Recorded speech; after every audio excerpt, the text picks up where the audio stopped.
Preventable chronic diseases are tobacco use, lack of physical activity, and excessive alcohol use. The risk factors have caused unpreventable and preventable diseases like disability and death. To reduce these risk factors, prevent diseases or injury before it ever occurs, reduce the impact of a disease or injury that has already occurred, soften the impact of an ongoing illness or injury that has lasting effects. We all need to invest our time and money in improving healthy lifestyle behaviors by increasing physical activity and improving our diet. By doing this, almost 35% of early deaths will be avoided. Our integrative nutrition health specialist, Betty Olayinka Folarin Akinlosotu, aka BOFA, advocates for this every Sunday on Health Corner and Nutrition segments showing on Healthy Living with BOFA channel, where she also features professionals on interview with expert segments. Join us every Sunday, 2 p.m. U.S. time, 7 p.m. UK and Nigeria time, 8 p.m. South African time. See you there. Okay.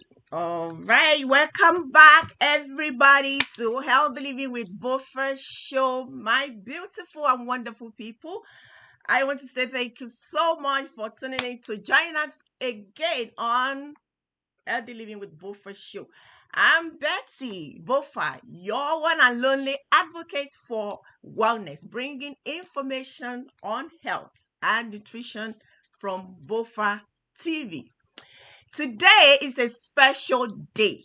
Yes, it is a special day. A day the Lord has made for you and I to dwell in it, to be fruitful and multiply. It is a day you won't let go of your memory. Why? Because it's a special day. For those of you who are joining us today for the first time, we advocate for healthy living on this channel. How?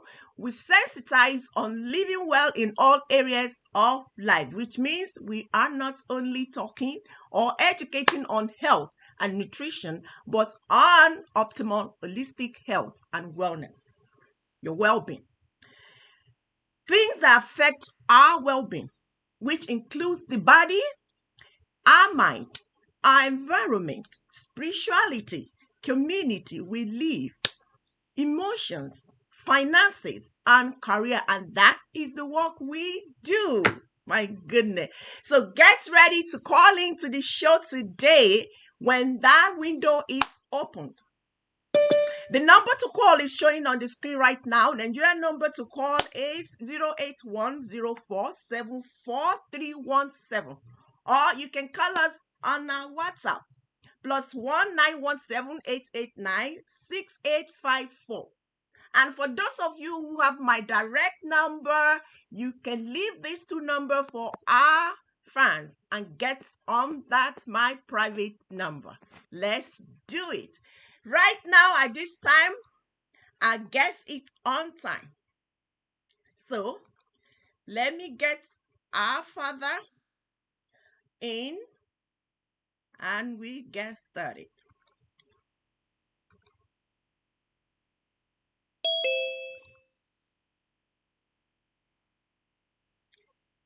Yes, our father is here live on the show. My goodness. I told you you're going to enjoy today's show. You can't miss it. You cannot miss it. So let's quickly get started. We don't have much time on our side. We don't have much time to wait. Our guest on the show today is a consultant mycotoxicologist. Our father is a professor of food microbiology and food safety. Professor Atanda obtained his PhD degree in food and industrial microbiology from the Federal University of Agriculture, Abeokuta, Nigeria, with specialization on mycotoxins. He began his research career in the Department of Food Science and Technology of same institution and rose to become a senior lecturer and later acting head, Department of Food Service and Tourism. Our guest today is the first indigenous professor At McPherson University, Seriki Sotayo, Ogun State, Nigeria, Professor Olusegun Atanda was the Foundation Dean, College of Natural and Applied Sciences, McPherson University, and Acting Director, Academic Planning. He is currently the Foundation Dean, Faculty of Pure and Applied Sciences, Precious Cornerstone University in Ibadan, Oyo State, Nigeria, and also Acting Director, Academic Planning. Professor Atanda is a fellow trustee and past president of the Mycotoxicology Society of Nigeria, in addition to being the secretary, African Society of Mycotoxicology. He was the lead consultant of the two-country-wide assessment of aflatoxin in Nigeria. Professor Atanda has also been cited in the list of experts in food safety in Africa. Welcome on the show, Professor Olusegun Atanda, FMSN. How you doing, sir? Fine. Thank you so much, sir, for joining us on the show today. Good to have you, and I pray God bless you for accepting to be part of this esteemed initiative. God bless you, sir. I'm sure you are ready for your people today because we got some few things to discuss today, and they are coming in form of questions. But let me start from knowing who is Professor Olusegun Atanda is and why you are popularly called Ojogbon in 30 seconds, sir. That's interesting. How did you find out that I was called Ojogbon? I researched on that. I got to know. Well, Ojogbon is the Yoruba version for professor. I happen to, people used to confuse me and my dad. And before, I used to live very near his office. And some people would come and be looking for my dad. After saying for a long time, they find out it's me. And some will come looking for me after saying for a long time. They find out it's my dad they are looking for. So I just chose to take the Yoruba version. Okay. Which is Ojogbon. So I call before they used to call me Omowe, which is doctor. Now I've graduated to Ojogbon. Okay, so, and good. I've become so popular. Yeah. Wow, that's interesting. Okay, I believe people watching from home can see the slide. That is where the information you are waiting to receive is coming from today. Please pay attention. Pay attention to what you're going to see on the screen today. They are very important and we need all this information in our daily life. Please pay attention to that. Thank you so much, sir. I am very grateful for telling us who Ojogbon is.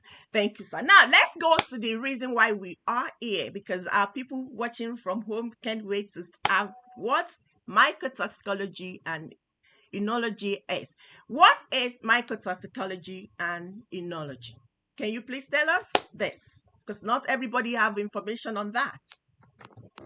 Are these two studies popular brand of science? We want to know that.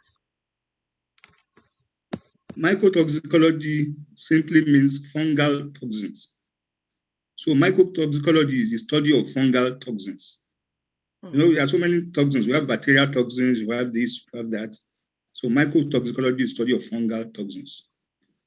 Okay. Oenology is study of wine, the wine that we take. Okay. So my primary constituency is mycotoxicology, but I do a lot of research also on oenology. Good. And the other question you asked is whether it's a popular brand of science. Yes, it's a popular brand of science all over the world. But in that part of the country, there are very few of us. Wow. There are very few of us. Good. Okay. So how do mycotoxigenic fungi grow, and how do these toxins affect human body? Yeah. Well, by the time I finish the lecture, I'm sure you will be able to answer that question. But basically, the you have so many array of fungi, and it's not all of them that are mycotoxigenic. Those that have the potential to produce toxins are said to be mycotoxigenic. And it is the fungi that are mycotoxigenic that will produce mycotoxins. And how do this mycotoxin affect humans? Oh, don't let me jump the gun. By the time we finish the lecture, I'm sure you'll be able to. Even you answer the question. Okay. Yeah. Now, okay. Because, so you want us to wait till we get to that point? Yes. Okay. Yes. Now, what type of health effects can mycotoxin cause and pose on both human and livestock? They can be carcinogenic, they can be thermogenic, they can be hepatotoxic, all sorts of things. They really have debilitating effects. I've taken time to explain everything in this slide and during my lectures. So by the time I finish this, I'm sure you two will be able to answer that question. Okay, let's begin, because as I'm asking the question, I want you to be telling us what the question, what the answer is, because we won't be able to go back to the question. And the slide is on right now. Can we just keep going on this and tell us everything you want us to know on mycotoxin? Thank you. Let me start. Yeah. I'm not sure whether you're able to see that map very well. They can see. It's on right now. Yeah. Countries that are located between 40 degrees north and 40 degrees south of the equator, including the entire African continent, offer suitable growing conditions for the growth of mycotoxins, which are secondary metabolites of fungi. The primary metabolites of fungi are the carbon, hydrogen, etc. they use to grow. And just like you and me, when they grow, they defecate. They bring out waste products. They elaborate them on food commodities or whatever. Some of them are useful for mankind, but the great majority of them are deleterious to mankind. If you look at that map, you will see that even part of United States of America is affected by this contamination. According to Atanda et al. 2013, we have mycotoxigenic fungi of not less than 45 fungi genera that have been detected in Nigerian foods and feeds. I'll be concentrating much attention on Nigeria. And I will be speaking much more on aflatoxins, which is the most dangerous of all the toxins. Now, what are mycotoxins? Mycotoxins, as I said, are chemical substances produced as metabolic byproducts of molds. They develop during production, harvesting, or storage of agricultural produce. Unfortunately, most of them are very stable. They resist very high temperatures and several manufacturing processes. So once mycotoxins is formed in the produce, it's very difficult for you to remove them. In fact, you might need to go, the temperature of heating, boiling our food will not destroy them. So much as possible, try to ensure that they do not grow on our foods. Okay. There are so many types of mycotoxins. There are so many types. You have the aflatoxin, the deoxyvinyl, the zearalenone, the octatoxin, T2, so many. Even aflatoxins, there are about more than 15 types of aflatoxins. But I said the most dangerous of them all is aflatoxins. Aflatoxin is one of the most dangerous toxins known to man. Sources of contamination usually starts from the field. Some toxins are formed from the field. For example, fumonisin. Fusarium toxins are plenty in the field. They are what we call field fungi. And if you are very careless, you do not do appropriate harvesting, appropriate harvest handling, storage, processing, and transport practices, you are going to have this thing transferred to our foods. Also, low soil fertility, pest infestation, drought, etc. also affects the growth of aspergillus fungi. In fact, the practice in this part of the world is that the farmers wait for example, maize. They wait for the maize to turn around before they harvest the maize. But most of the time, by the time you have that, because these fungi, they are soil fungi. They are soil fungi. And by the time you do that, they are already infected in the field. Other sources of contamination could also include inhalation of the toxigenic spores or by direct dermal contact. Now, if you see, you can see an area of foods there. Yes. Cereal and cereal products. Yes, sir. Dry seeds, fruits and nuts, cotton, coconut, cocoa seeds, kernels, maize kernels, etc., that are prone to aflatoxin contamination.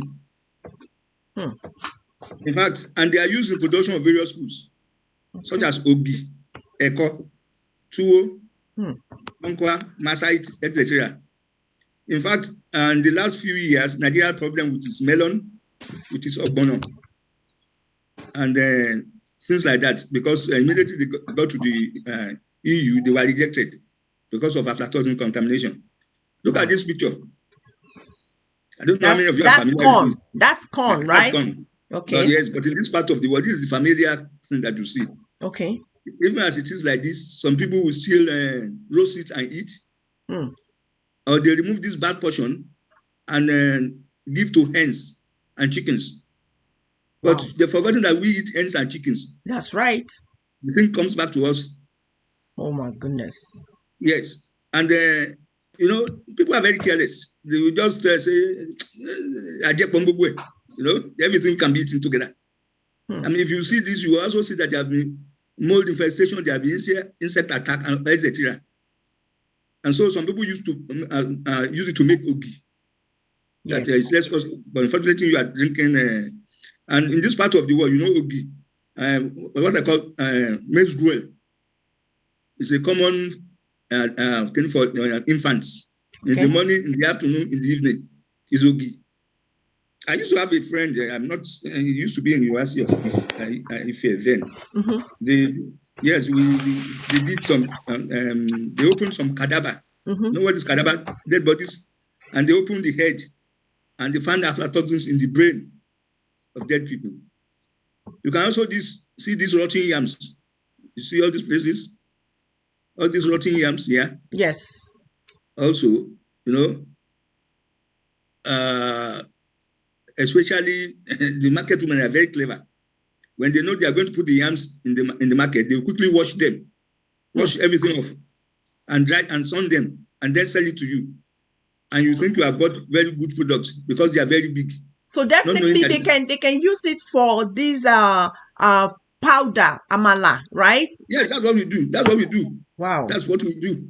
Wow. The yam that is not called, we call it bodo, and they sell it in open market. So sometimes and to make matters worse now, women, because of poverty now, they don't go to market in the morning again.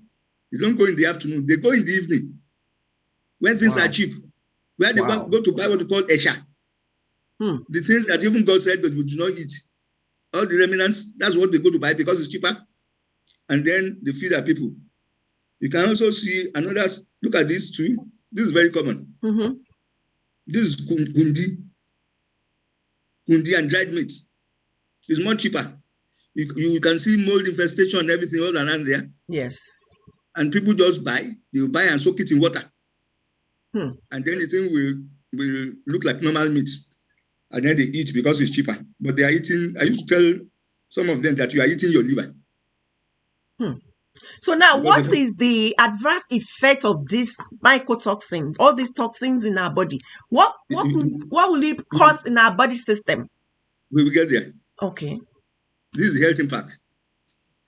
You see, the presence of mycotoxins in our food systems have enormous public health significance. The biochemical properties of mycotoxins and device and their toxic effects are extremely variable. You see, it's diverse. Sometimes you see a mycotoxin now and you try to study it and you have for it. But by the time, another time, you see another form because of so many kinds of things that are happening. The toxins are carcinogenic. You can see that. They can cause cancer. They are tremorogenic. They induce tremors. They are hemorrhagic. They can cause excessive bleeding. They are genotoxic. They can damage the DNA. They are nephrotoxic.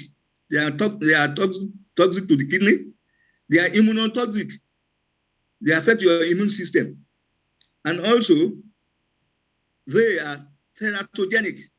That one is very disturbing because it disturbs the development of the embryo. They are hepatotoxic, which is what is common. That this is the most adverse effect we easily know. Injury to the liver. The liver is a very wonderful organ. The liver can repair itself. But even then, some people have heavy infestation of mycotoxins. And we've had such incidences because the effect can be acute quantity in a small time, or it can be chronic. We've had acute cases, at least 3 incidences in Kenya in the last 10 years, and people lost their lives. Aflatoxins especially have been traced to infertility in men. Wow. We had a PhD student that did work on this. That will traced to infertility in men. So they also they can cause death, disorder of the central nervous system, cardiovascular, urinary system, and intestinal tract disorders. So that answers your question. Yes, sir. But can we remove those toxins and still eat the food, or wherever the toxin is? Is it possible to remove the mycotoxin and still eat it, or we can't do that? We cannot remove the toxins. That's what I so told you. Once it affects the food, you discard the whole food, right? Yes. Wow. That's it. But the most dangerous thing about it is that sometimes you might not know. The food might look wholesome and fine, but it might be infected. So how do we now, Professor? I'm so confused. How do we know that the food, apart from the one you're showing us now, like corn, we can see that one physically. What of the food that is being cooked? How do we know that this is infected by toxins? How do we know before we start eating them? The easiest way that we can know physically is visible discoloration. Okay. The food will change or give colors or smell. Yes, off flavors, off odors, and things like that. That will give you an idea. But you know the way God has made these species, because they are living species just like you and me, and they want to survive. Literature has shown that about 50% of them have ability to produce mycotoxins. And what we as scientists do is to test for the mycotoxigenic. If you want to be sure, we test for the mycotoxigenic of that fungus before we do. But like you said, if we practice proper good manufacturing practice, what we say, you harvest in time, you use fertilizer at when due, you cut bushes and farms and things like that are when due. You follow good manufacturing practice. It reduces the incidence. If you see in this part of the world, for example, even when they harvest wholesome foods, take for example like tomato and pepper. If you see the way they transport it from the other part of the country, yes, they put it in baskets, they put it on top of each other, and by the time sometimes they transport it with rams and things like that. By the time the products get to the market, they are visibly damaged, and it can be open, yes, to fungi and attacks. So as much as possible, we try to minimize. The other ways now, there are new ways that we are trying to do, like decontamination and things like that, but they are not ammonization and things like that, but they are not found footholds. So what we usually advise people is that make sure you eat wholesome food. Now, look at this structure. This is showing how, because of time, I won't talk on that, but this is showing how you can see plant stress, poor storage can lead to aflatoxin consumption, and then to liver problem, and then to acute aflatoxicosis. And then you can see stunted growth in children. That's another thing. Aflatoxin causes stunted growth in children. Researchers have carried out a very good incidences in the Republic of Benin. We have documentary evidences that aflatoxins causes stunted growth in children. Okay. Now, Professor, before you move on, who is responsible for evaluating the health risks from this natural toxin, including mycotoxin, because that is very important. Who is responsible for the evaluation? Well, there are agencies in different parts of the world. It's part of my lecture. When we get there, I will tell you those are involved in Nigeria. Can we talk about, because people want to call, they've been calling, they want to ask questions, and we still have to go to why, because a lot of people who have questions on why, we've been receiving questions on that. So can you tell us who is responsible for evaluation, so we move to the next question, sir? For example, we have there are agencies responsible for mycotoxin in Nigeria. We have the Standard Organization of Nigeria set standards. Each country has a standard for aflatoxins that you must follow. And if that standard is not met, goods are not met in. The NAFDAC, I've heard about NAFDAC. NAFDAC in Nigeria enforces that standard. Unfortunately, there's an irony. The goods that we import, the goods that we export, they ensure that it conforms to, as much as possible, those that pass through the normal channels, that it conforms to standards and what it should be. But the bulk of the food that we consume, nobody cares about that. There's no political will to check whether it is good or not for human health. So, but of course, as it is in the country, they are also limited by a lot of things. They are limited in terms of infrastructure, in terms of equipment and what to use. Wow. Okay. Professor, are you still on? All right. Now, we want to go to wine right now. But before we go to wine, somebody is asking question. Can you close the slide? So we're going to another topic now, another section that is going to wine. Let's close this one, sir. They're asking question on YouTube right now, and they want to know, this person wants to know, how does the mycotoxin affect cassava field? He says that for the benefit of our women on cassava field, how does these mycotoxins affect them? Well, the good news is that cassava is not a good substrate for mycotoxin production. But that doesn't mean that it does not. We have seen incidences of mycotoxins in cassava. If not properly processed, you will have mycotoxins. If not properly stored, you have mycotoxins. Okay. If not properly transported, you may have mycotoxin infection. Okay. But cassava is not really a good substrate for mycotoxin production. Okay. All right. So now let's go to why, because it's one of your field which you study as oenologist. So can you back to mycotoxins? Yeah. Because there's a lot of things I've not said there. Oh, it's okay. It's okay. We can get there because people want to ask questions on why. Let's get there, then we can come back if we still have time on that. Is that okay, sir? It's okay. Okay. All right. So now I want you to tell us. Okay, if you can see us, please let us know. We're going to another section right now.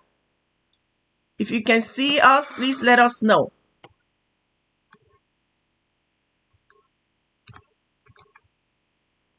Okay. Can you see us? Can you hear from here? We can move on. All right, I think on Facebook, we are good on Facebook.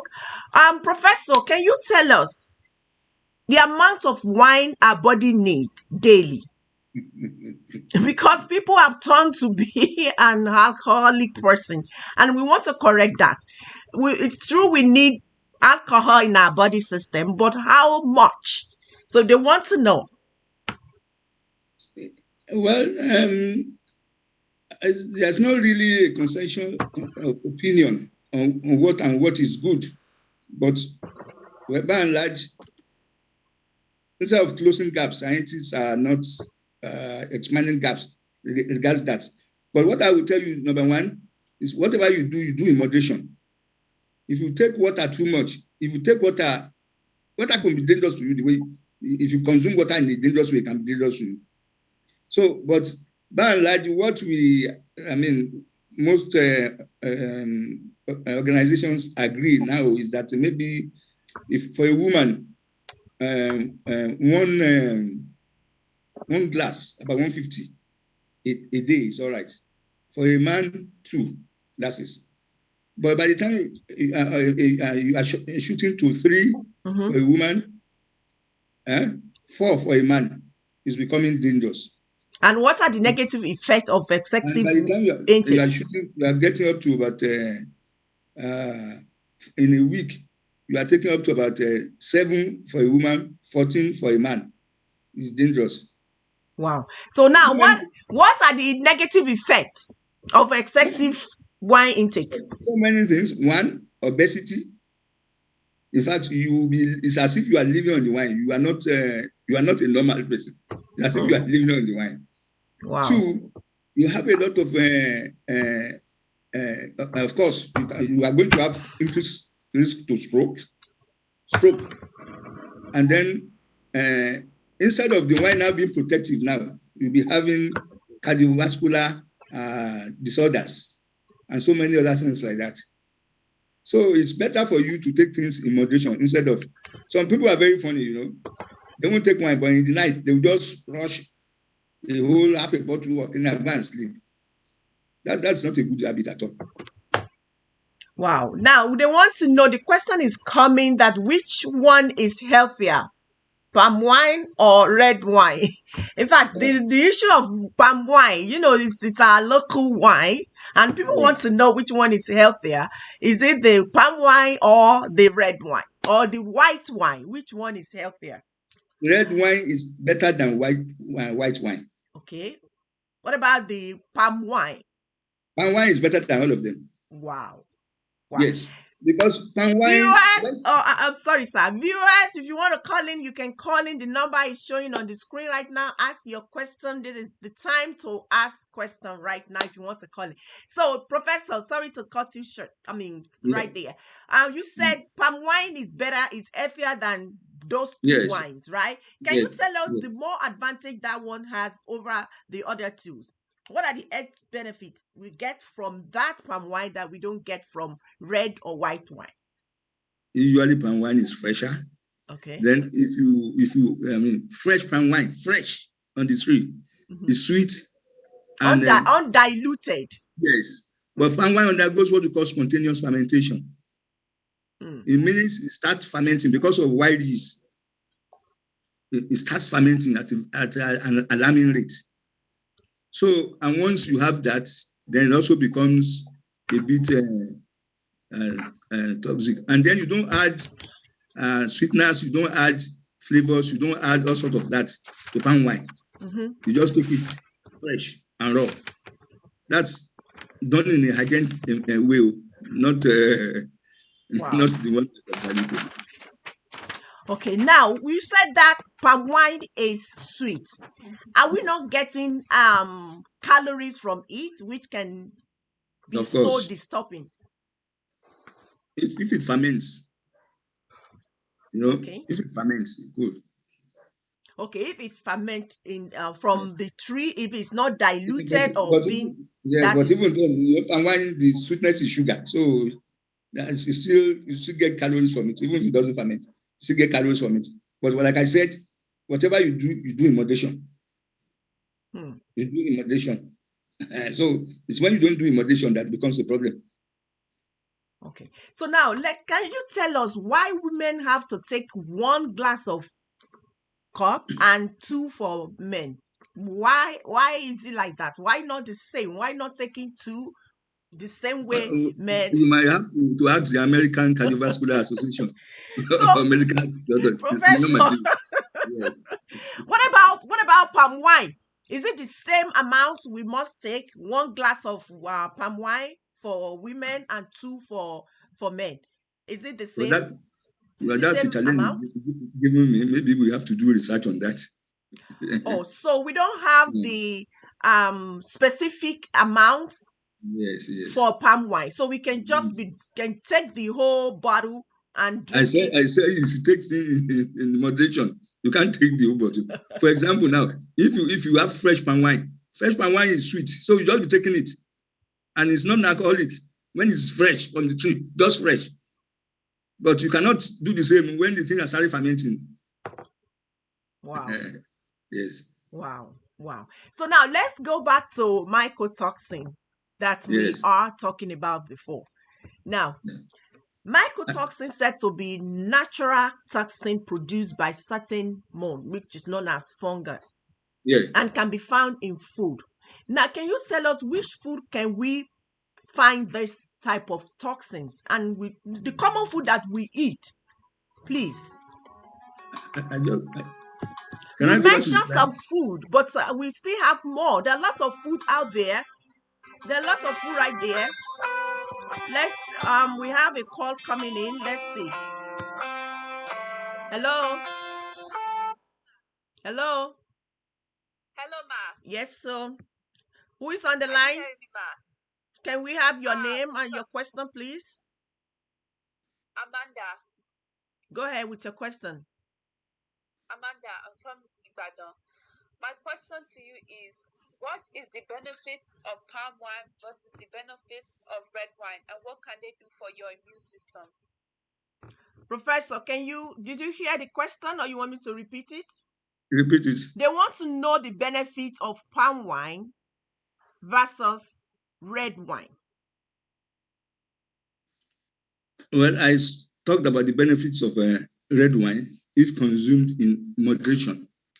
You know, palm wine, for example, has a laxative effect. If you take palm wine and you want to relax or sleep, it's laxative. Then palm wine also has what we call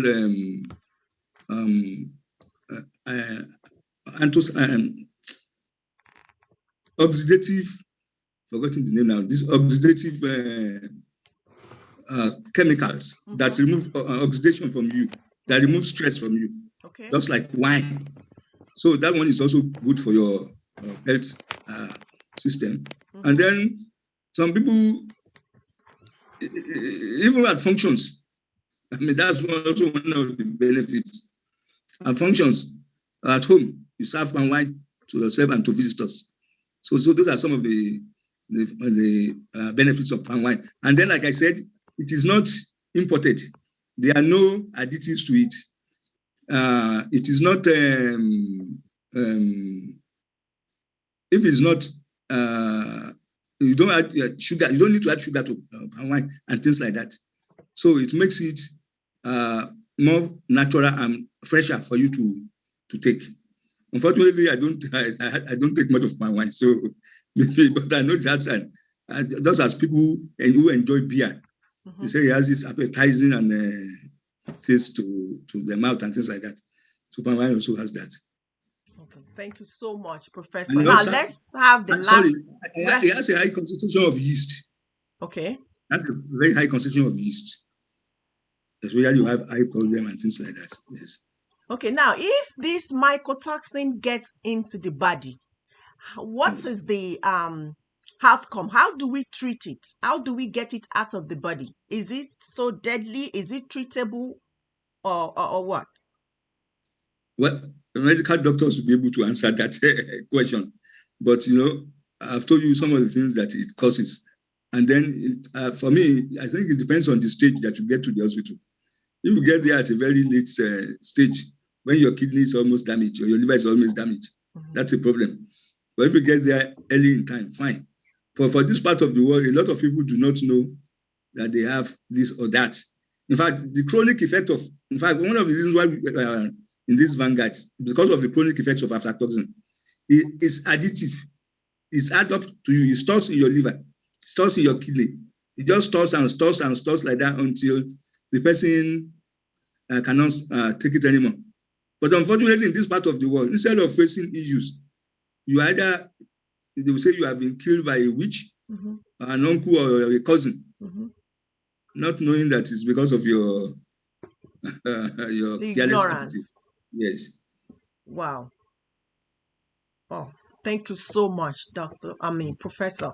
Now we want to go back to that wine because the question is coming and they really want to know much about wine. Not on mycotoxins. Not on top. Yes, not from there. The question is coming. Oh, we have a call. Good afternoon. Welcome on Boffer Show. Hello. Hello. Hello. Yeah, we can hear you. Go ahead with your question, please. My question, first of all, my name is Olusegun. Good. Thank you for calling. What's your question, please? My question is there anything in our body that combats the mycotoxins or mycotoxins? Professor, they say, is there anything in our body that grow naturally to be a mycotoxin, or is it only coming from the food? Oh, that grows in our body Yes. to become As a a mycotoxin. toxin. Yeah, as a toxin. Yeah. No, that's not. Okay. So basically, every toxin comes from either food or It can store, be by livestock, food, or it can be by animals. inhalation, it can be by dermal contact, it can be by, for example, you eating a contaminated chicken, or it can be by practices. I have some slides. In those slides, you will see some of the way our people store our produce. After getting, in fact, there was a time I did it. This lead that I said I did. We visited a place in Ado-Ekiti. You cannot believe that 4 flats was stored with maize. Wow. And they 4 flats, a whole 4 flats, and they locked the place up, locked all the windows, locked everything. So there's no air coming in. Nothing. Hoping that in about 6 or 7 months' time, when the maize is scarce, they will not release it out. You can imagine that kind of maize that will come out from that place. Wow. My goodness. So these are the types of the crops that can be infected with this toxin. Oh my goodness. And maize, melon, ogbono, like that. Those are good sources of aflatoxin proliferation and mycotoxin production. Wow. Thank you so much. Because of our time, we won't be able to take more calls, and we're just going to go ahead and have the last question. Professor, what is your advice for our people, especially women out there? For instance, you mentioned in your lecture when you were talking, you mentioned that women buy that is spoiled tomatoes, pepper, and stuff. And why they are doing that, we have no idea. Some of them, they don't have much on them to buy the old fruit or old food. Some of them were trying to save money, not having the understanding that this is dangerous to their health. What is your advice to our women out there, including men, because we have bachelors who don't have women in their houses, and they want to advise everybody. What is your advice on this? It's not only to women, yes, like you said, and it's not only to wives, as you said. It's to everybody, even our educated folks. A lot of people are still ignorant of what we are saying. Sometimes when you are talking, they tell you that go away. Maybe my grandfather, my grandmother, and things like this. This is what they have been eating, and nothing happened to them, and this and that. You see, I always say that people should be careful what they eat, what they buy. For example, I'll give you one very good example now. A lot of people still store their rice, their gari, and everything. Once they get it, they just take it in the bag and put it on the floor in the store. Not caring for moisture seepage that can cause the growth. Wow. And then yams. Yam is a very good example. You see, when you look at yam, most of the time you see green, black, all sorts of spots on it. What people just do is that they just remove the green spots. They will remove the black spots and think they have removed the yam, and then cook, and then go ahead and cook it. Wow. If it is the green portions, and if it's an aflatoxigenic fungi, you have not removed anything. The toxin is already in the yam, and once you cook it, you are cooking your liver. I used to say that. So it's a tug of war, even among the educated people. But by and large, people are the greatest people that know much about aflatoxin are the poultry feed people. People who are involved into poultry, because they have lost thousands of birds because of that. So they are very conversant about they know much about aflatoxin and they take good care because of the feeds that they are used to compound the feeds.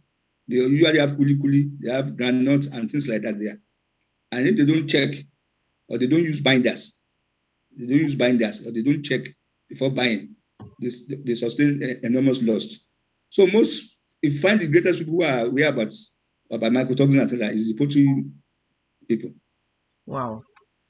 So we should be advising our farmers who are on this livestock side to be very careful and pay attention to all these toxins going around them so that they don't put it in the market for people to buy, because it's what they put in the market people buy. I think we should looking at it from that angle, because a lot of people will put those things in the market thinking that people will want to buy it to save money and to spend less. But if these products are not in the market, I don't think people will buy them. So I think we should be more on these people selling it. It's not even those that are, planting or harvesting the farmer. I'm not talking about the farmer, because definitely farmer cannot take this to the market. It's out to these market women. It's now left for the market women to put it out. And I'm sure no farmer would want to sell those rotten, contaminated items to the market women before they. I guess is a ignorance and the carelessness make them to keep, and that thing happens a lot in Nigeria. They put things, like you said, in the case of maize, putting in a room for many months.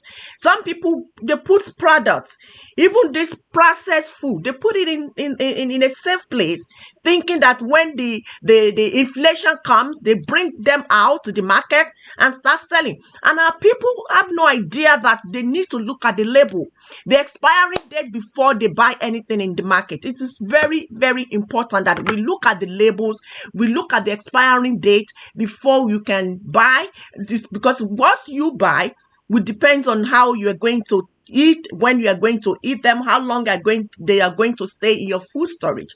But in Africa, I noticed that we don't normally pay attention to labels and expiry date in Nigeria. We understand those things that we can see that have no expiry date, like tomatoes, like agricultural products. We understand that.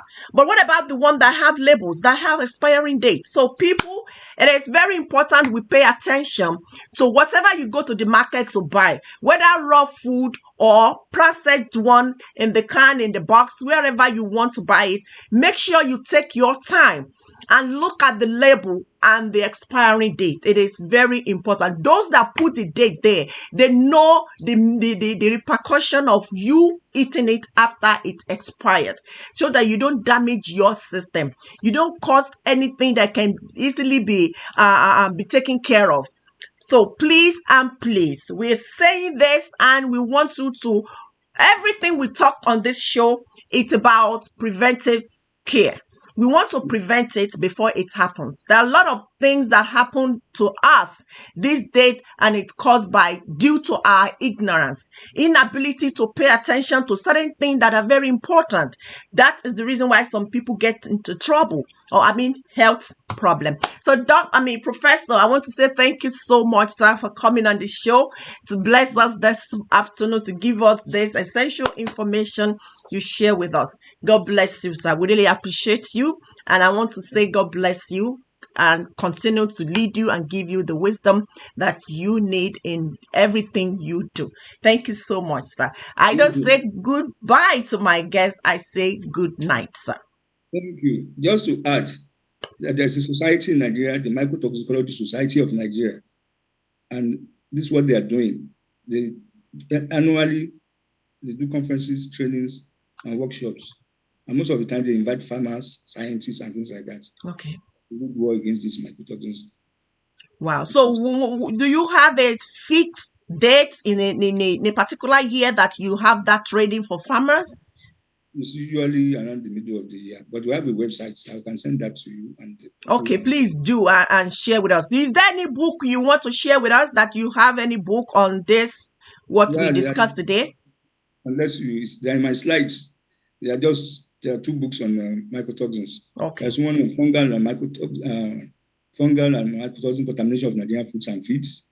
And then there's one on abstracts of mycotoxicology in the last 20 years. Okay.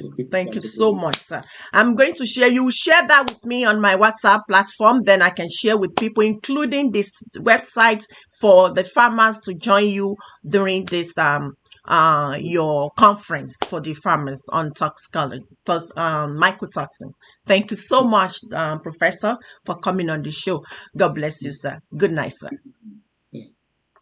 All right, people, we want to go right now back to I'm sure you enjoy today's show. If you have any difficulties joining us, I want to apologize for that. But seriously, I do enjoy it. I learned so much from today's show, and I'm sure you do the same. Please and please, we just said it a few minutes ago. Pay attention to what you eat. It is very important. You are what you eat. You are definitely what you eat. And what you put in your mouth shows on your body, on your skin. So if you eat rotten, contaminated food, it comes on your body. It shows on your skin. Remember, I said your skin is the largest organ in your body. The largest organ in your body is your skin. So whatever you put internally shows externally. And that is the reason why we want to make sure that whatever we put in our system, it is something that will benefit and keep us going, fight all this bacteria, all these toxins in our body system, all these radicals that cause cancer in our system. This is what you put. And remember, I told you, your daily meal must contain your 5 nutrients that fight all this bacteria in your body system. And what are these food? What are these nutrients? Your carbohydrate, your healthy carbohydrate, your protein, your minerals, your vitamins, which is your micronutrients, and your fats. These are the things you know, make sure you have in your plate. And when you are buying from the market, the raw food to cook, to prepare, make sure you are buying the whole food, whole products, farm produce. Don't buy rotten one, the contaminated one. Don't buy Esha. Please and please stop buying Esha. You don't need it. If you have 10 naira, buy what it's worth. If you are buying little, it's better to eat little than eating more. That will cause problem in your body system. Like I usually say on this show, it is not about quantity. It's about quality. It's about quality. I want you to take note of that. It's very important. Nobody can do it for you. You got to do it yourself. You got to do it yourself. Nobody is going to do it for you. And again, you are what you eat and what you drink. Let me hear that. And you just had our guest saying that palm wine is more healthier than red wine. At the same time, don't live your life on palm wine. It was said and advised today that in moderation, it will be advisable. Don't just go and be drinking palm wine because Professor said it is more healthier than red wine. I drink red wine. I know what it does in my body system. So if you want to change yours, you want to substitute your red wine to palm wine, good for you, but please do it in moderation. It's very important. So today I want to say thank you so much for joining us on the show. There is nothing we can give more than what we are giving. There is nothing we can give more than what we are giving today. That is information on wellness. Living well in all areas of life is our priority on this show. And I believe you know that. So next week, expect more information on this show. Next week, I'm going to give you a little bit more about what wine does in your body, the adverse effects and the benefits of it. I'll tell you more because doctor couldn't give us a little bit more information on that. So I'm going to give you more. I have information on that, but because of our time, we won't be able to give more information on that. So thank you so much, everybody on the show today. I want to say thank you million times. I want to thank you to you all for joining us today. So next week, I'll see you all by God's grace. So stay cool. Be who you are.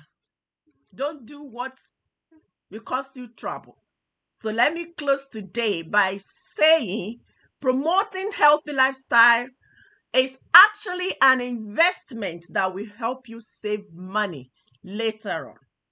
That's all we can bring you on Healthy Living with Bofa Show. I wish you all the best in this week. Thank you for watching Healthy Living with Bofa Show. I'll see you next week. Bye.